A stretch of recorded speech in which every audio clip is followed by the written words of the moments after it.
কোনো কিছুই কিন্তু কখনো থেমে থাকে না। আপনি যতই অসুস্থ হন বা যাই হন, কাজের ক্ষেত্রে বা যে কোনো কিছু কিন্তু সেই নিয়মেই চালাতে হয়।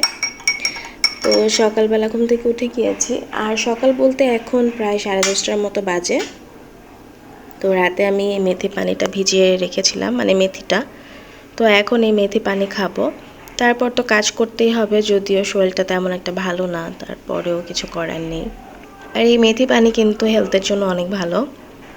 মাঝখানে আমি কয়েকদিন অফ রেখেছিলাম, বাট এখন আবার খাচ্ছি। ড্রিঙ্কসটা খাওয়ার পরে যে মেথিগুলো থাকে, এই যে অবশিষ্ট, সেগুলো কিন্তু আপনারা চাইলে খেয়ে ফেলতে পারেন। অনেকেই খেয়ে ফেলে, বাট আমি খাই না। আর হচ্ছে যে এই ড্রিঙ্কসটা কিন্তু আপনারা চাইলে একটু গরম করেও খেতে পারেন, তাতে কোনো প্রবলেম হবে না।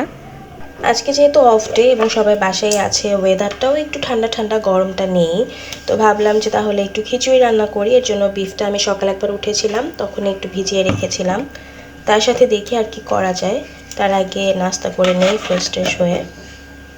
চায়ের পানি বসিয়ে দিয়েছি, আর আজকে রং চা খাবো। আর এখানে আমি আদা, তারপর হচ্ছে এলাচ, দারচিনি, লং, তেজপাতা সব কিছু একদম একটুখানি ছেঁচে নিয়েছি, যাতে করে মশলাগুলোর ফ্লেভার পানিতে ভালো করে যায়। তো ভালো করে এটা বলক চলে আসলে কিছুক্ষণ জাল দিয়ে দেন খাবো, কারণ ঠান্ডার জন্য এটাই হচ্ছে বেস্ট ওষুধ। আলু সেদ্ধ দিলাম, কারণ হচ্ছে যেহেতু খিচুড়ি করব, একটু ঝাল ঝাল ভর্তার আইটেম না হলেই না। আর আমার কাছে যে কোনো ভর্তাই যদি আলু ভর্তা না থাকে সাথে ভালো লাগে না। আর এই যে চায়ের কালারটাও কিন্তু চেঞ্জ হয়ে এসেছে। আমি লিকারটা এখন অ্যাড করব না, আমি কিভাবে খাবো সেটা দেখাচ্ছি। আমার নাস্তা কিন্তু একদম রেডি। এখানে আছে একটা পরোটা, সবজি, আর তার সাথে চা নিব এখন। যেটা আমি বললাম যে আমি চায়ে কিন্তু লিকার দিইনি, এই যে কিন্তু আমি স্টেইনারে চাপাতি নিয়ে নিয়েছি, এখন এটার উপরে দিয়ে দিচ্ছি। তারপর যে মশলা দিয়ে জাল করা পানিটা, সেটা আমি ঢেলে দিব।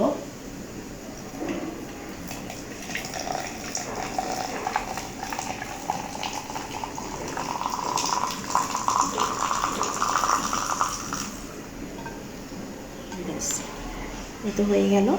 এখন আমি যেটা করব সেটা হচ্ছে আমি মধু অ্যাড করব। যেহেতু আমি চিনি অ্যাড করব না, সো এই জন্য আমি মধুটা অ্যাড করছি।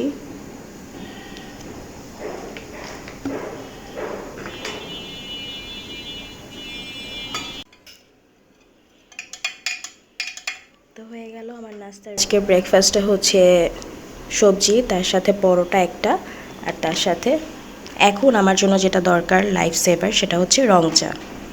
তো সব কিছু রেডি হয়ে গেছে। আর এই তো আমার পুকু বাবুটাও কিন্তু ঘুম থেকে উঠে গিয়েছে। Good morning.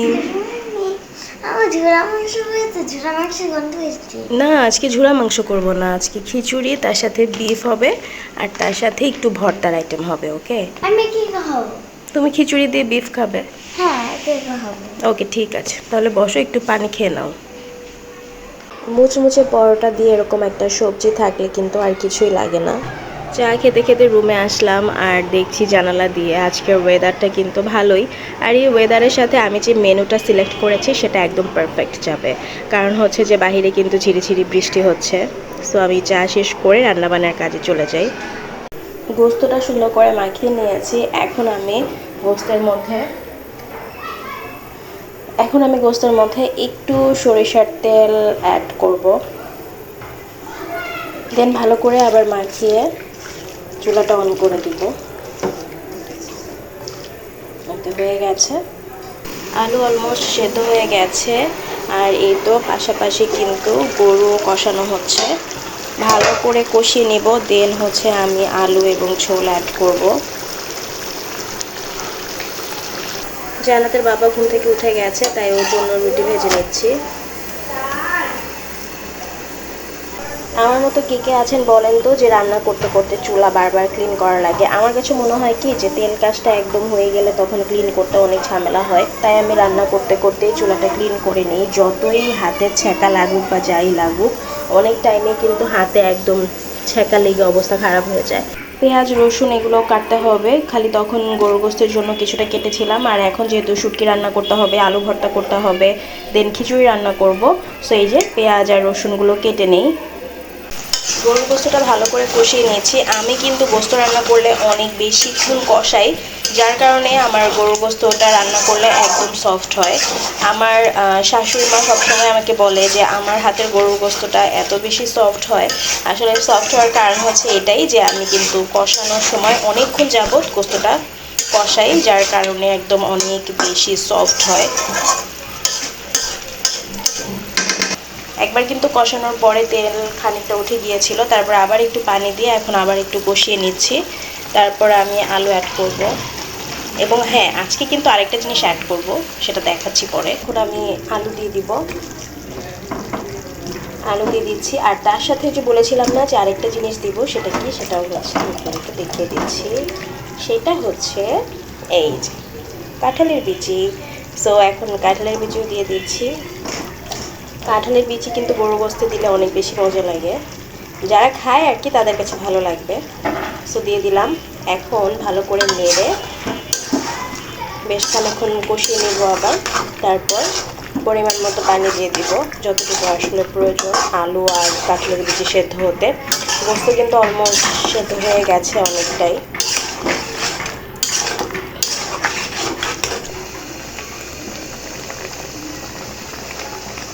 খিচুড়িতে তো মুগ ডাল দিব, তাই এর জন্য মুগ ডালটা তো অবশ্যই ভেজে নিতে হবে। সো আমি কিছুটা পরিমাণ মুগ ডাল নিয়ে নিলাম। এখন এটা ভালো করে ভেজে তারপর ধুয়ে নিব। আর একটু দিয়ে দিই, মুগ ডালটা বেশি হলে স্মেলটা সুন্দর আসে। শুটকি ভুনা করছি এখানে, আর এরই মধ্যে আমার হাতও কেটে গিয়েছে সামান্য, ভালোই ব্লিডিং হয়েছে, বাট তারপরেও কিছু করার নেই। আর এখান দিয়ে বিফটাও অলমোস্ট হয়ে গেছে, ঝোলের জন্য পানি দিয়ে দিয়েছি।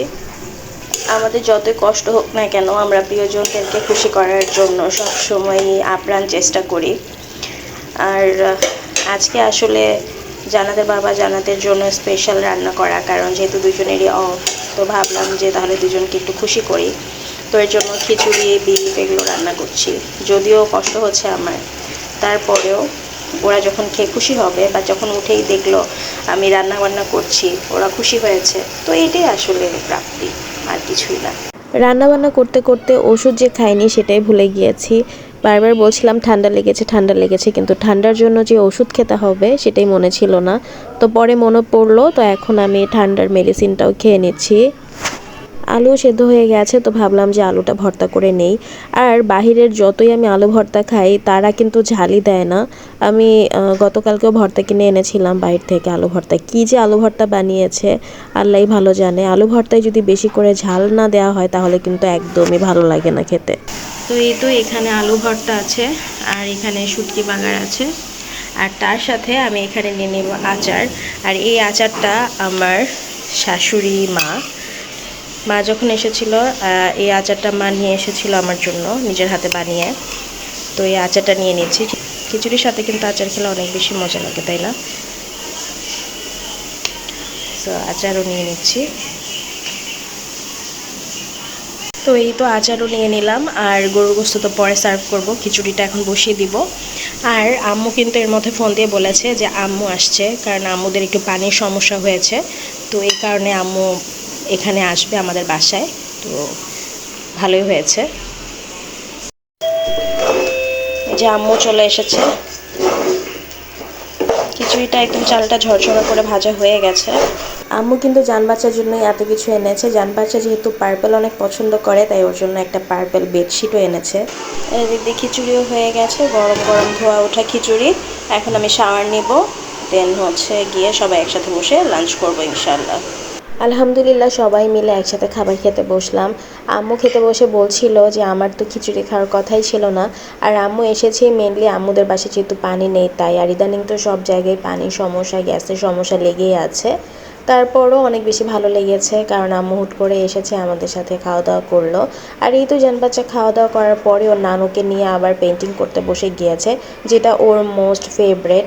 আর ও আর্ট করতে অনেক বেশি পছন্দ করে। আজকে তো নানুকে পেয়েছে, তাই নানুকে সাথে নিয়েই সে আর্ট করছে। অনেকক্ষণ দুইজন মিলে আর্ট করলো, তারপর আমরা একটু শুয়ে শুয়ে গল্প করলাম। অ্যান্ড দেন আম্মু ঘুমিয়ে গিয়েছে, জান বাচ্চাকে ঘুমাতে বলেছি বাট সে ঘুমাবে না। আম্মু একটু ঘুমিয়েছিল, তো ঘুম থেকে উঠে গিয়েছে। এখন একটু আম্মুর জন্য চা বানাচ্ছি। আমি একটু দুধ চা খাবো, কারণ রং চা খেতে খেতে ঠান্ডার জন্য এখন আর রং চা ভালোই লাগছে না। আর এমনিতেও রং চা তো খেতে ইচ্ছা করে না, দুধ চাটাই ভালো লাগে। যদিও দুধ চা খাওয়া উচিত না, তারপরেও কি করার, যেগুলো আমাদের নিষেধ সেগুলোই কিন্তু আমাদের ভালো লাগে, তাই না? চা বানিয়ে নিয়েছি আর তার সাথে বিস্কিট নিয়েছি। আম্মু বললো শুধু চা আর বিস্কিট খাবে।